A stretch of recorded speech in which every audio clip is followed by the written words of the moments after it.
Hello Pokemon fans, welcome back. सबसे पहले तुम सभी को हैप्पी रिपब्लिक डे।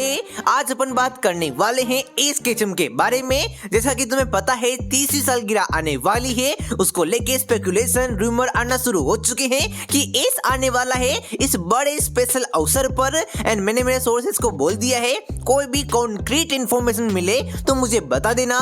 एंड मैं ये बात कर ही रहा था उनसे, तभी मेरे दिमाग में ख्याल आया कि क्या होता अगर एस केचम अल्टीमेट जर्नीज में कभी लीव करता ही नहीं, होराइजन का वो पार्ट होता, तो हमको कौन सी स्टोरी देखने को मिलती। एंड तुम बिलीव नहीं करोगे, इतनी गजब स्टोरी हमने मिस कर दी। कैसे क्या बताता मैं तुम्हें। जैसे कि एस केचम ने लियोन को हराया, उसके तुरंत बाद प्रोफेसर साकुरागी एस के पास आते और बोलते तुम्हारा मैच प्रोफेसर फ्रीड ने देखा, वो मेरा साइड किक था एंड वो तुमसे पोकेमोन बोन के बारे में कुछ जानना चाहता है ताकि वो पूरी दुनिया को बचा सके। तो मैंने तुम्हारा नाम को रिकमेंड कर दिया है, तुम्हें उससे जाके मिलना पड़ेगा। और जैसा कि तुम्हें पता है एस किसी को मना करता नहीं है, तो एस चला जाता प्रोफेसर फ्रीड से मिलने के लिए। प्रोफेसर फ्रीड को एस केचम चाहिए ताकि वो लिको के टेरापेगोस और उसके बीच में बॉन्डिंग करा पाए, बिकॉज बॉन्डिंग की उनमें कमी होती है। अब देखते हैं पूरी सीरीज में क्या चेंजेस आते।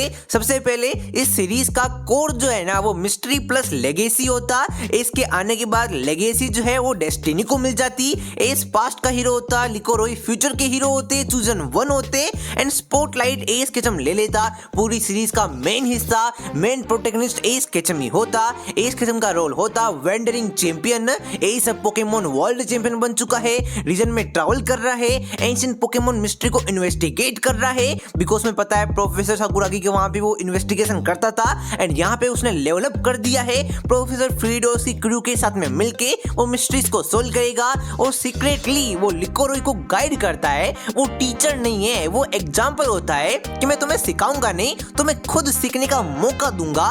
मतलब पूरा चिल माहौल हो जाएगा एंड लिको का रोल भी बिल्कुल बदल जाएगा। वो एस के साथी की तरह काम करेगी। एस जो होगा लिको को स्पेशल ट्रीट करेगा क्योंकि उसके पास टेरापेगोस पोकेमोन है, एंशिएंट पोकेमोन का कनेक्शन है, लूसियस की पोती, ग्रैंड पोती जो भी बंदी थी वो है एंड इमोशनल इंटेलिजेंस इसका काफी ज्यादा है। एस उसे बैटल से ज्यादा बॉन्डिंग के बारे में सिखाएगा। एस लिको को बोलेगा पावर पोकेमोन को जीतने से नहीं उसके साथ खड़े रहने से आती है।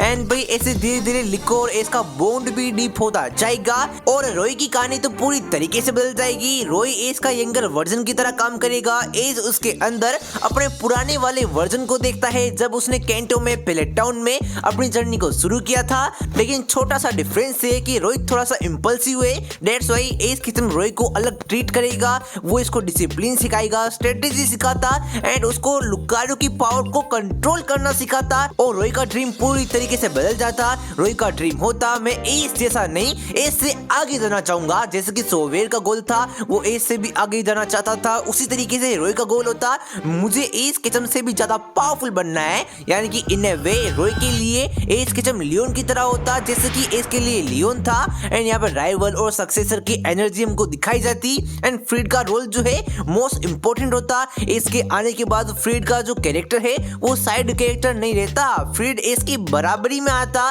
फ्रीड के पास में नॉलेज होता, स्ट्रेटेजी होती, एंशिएंट पोकेमोन रिसर्चर है, एयरशिप का लीडर है। एस और फ्रीड की डायनेमिक एक्सपीरियंस इंटेलिजेंस बोले तो एक बड़े भाई की तरह होती। फ्रीड बैटल कम करता, प्लानिंग ज्यादा करता, एस उसको एग्जीक्यूट करता यानी कि प्लेन ये बनाता, एस उसको प्लेन को कामयाब कराता। दोनों मिलके पोकेमोन वर्ल्ड के सबसे डेंजरस मिस्ट्री को क्रैक करते, एक इन्वेस्टिगेशन करते। मतलब भाई हर मौके पे हर कोने पे हमको थ्रिल दिखाया जाता। लेकिन एक और इम्पोर्टेंट चीज है कि एस कौन से लेजेंडरी पोकेमोन को कैच करता, बिकॉज होराइजन के अंदर नॉर्मल पोकेमोन को कैच करना अब नॉर्मल है एंड लेजेंडरी को कैच करना नॉर्मल है। तो एस केचम कैच करता आई थिंक जाइग्रेड, क्योंकि ये बैलेंस का गार्डियन है, इकोसिस्टम को प्रोटेक्ट करता है और होराइजन का थीम यही है कि वर्ल्ड इम्बैलेंस हो रहा है।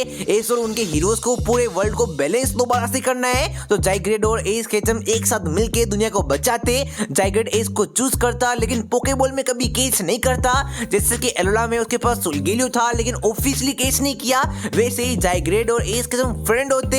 एस का पोकेमोन होता लेकिन अनऑफिशियली और जाइग्रेड एस एस केचम को बोलता तुम पावर नहीं चाहते, तुम रेस्पॉन्सिबिलिटी समझते हो, बिकॉज जाइग्रेड जो है दूसरे वाले जाइग्रेड से कनेक्टेड होता है, उसको पता है एस के ग्रीनचा ने क्या क्या किया, दैट्स व्हाई शाइनी जाइग्रेड एस को चूज करता। अगर ये नहीं होता तो रेक्वाजा भी इसकी टीम में आ सकता था, जो कि यार रेक्वाजा को एस के साथ देखकर, बॉन्ड देखकर रोय के अंदर की ज्वालामुखी फट जाती, उसके अंदर और मोटिवेशन आता कि यार मुझे बिल्कुल एस की तरह बनना है, उसके पास रेक्वाजा है, पावरफुल है, एक दिन में इसको सरपास जरूर से करूंगा।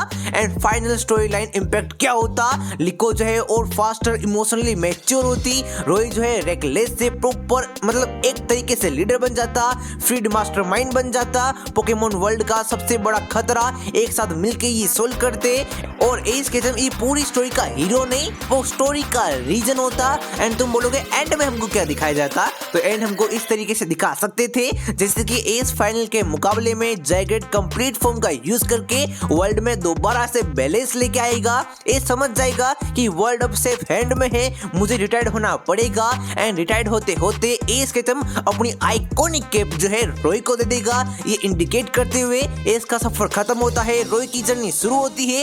एस परमानेंटली निकल जाता वर्ल्ड की खोज में, वो डिसअपियर हो जाता। लिको एंड में पोकेमोन राइटर बन जाती, वो अपने एक्सपीरियंसेस को बुक के अंदर रिकॉर्ड करती, वो एंशिएंट पोकेमोन गार्डियन रिसर्चर बन जाती, कोई चैंपियन फ्लेसी टाइटल नहीं, लेकिन सबसे रेस्पेक्टेड ट्रेनर होती पूरी दुनिया की।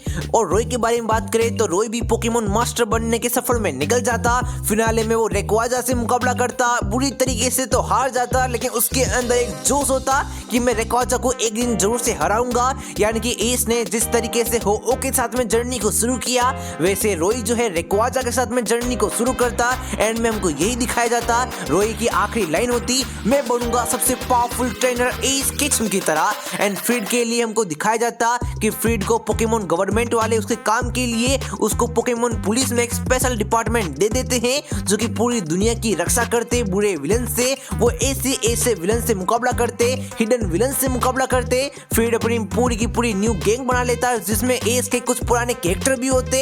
एंड फ्रीड निकल जाता नए सफर पे, रोय अपनी जर्नी पे, लिको अपनी जर्नी पे। एंड फाइनल शॉट में हमको दिखाया जाता कि रेक्वाजा आसमान में उड़ रहा है, लिको राइटिंग कर रही है, रोय ट्रेनिंग कर रहा है। लेकिन तभी हमको दिखाया जाता एस केचम सनसेट की तरफ बोलता है, पिकाचू लगता है अपनी जर्नी यहीं पे खत्म हो गई। एंड यहाँ पे पोकेमोन खत्म हो जाता, एंड क्रेडिट हमको दिखाए जाते। लेकिन तुम्हें लग रहा है एस की जिंदगी में सब कुछ इतना आसान हो जाएगा? एंड में पोस्ट क्रेडिट में हमको दिखाया जाता, ब्लैक स्क्रीन आ जाती, विंड की साउंड आती, पिकाचू फेंट हो चुका है, पिकाचू बोलता पीका, एक लोकेशन अननोन है, जाइग्रेड सेल्स हमको दिखाए जाते हैं। एंट्री होती है एस केचम की, वो देखता है, उसको बड़ा सा एक स्टोन देखने को मिलता है, वो उसको टच करता है, उसके अंदर से शेडो बार आती है, एक शेडो लेजेंडरी पोकेमोन जनरेशन 10 का। एस केचम को लगता है कि वो उसके ऊपर हमला करेगा, लेकिन वो पोकेमोन तभी एस के सामने नील डाउन कर लेता है, एस के सामने झुक जाता है। एंड एस केचम बोलता है, पिकाचू मुझे लगता है अपना सफर अभी खत्म नहीं हुआ,